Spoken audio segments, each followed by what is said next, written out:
जर अचानक पोलीस तुमच्या घरी झडती घ्यायला आले तर घाबरू नका, तुमचे हक्क जाणून घ्या।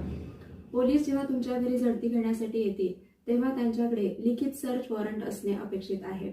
जर एखादा चोरीचा गुन्हा वगैरे असेल तर तेव्हा त्यांच्याकडे असं सर्च वॉरंट असणे गरजेचे असते। पण काही एक्सेप्शनल केसेसमध्ये म्हणजे गंभीर गुन्हा असेल तर मात्र ते वॉरंट शिवाय झडती घेऊ शकतात।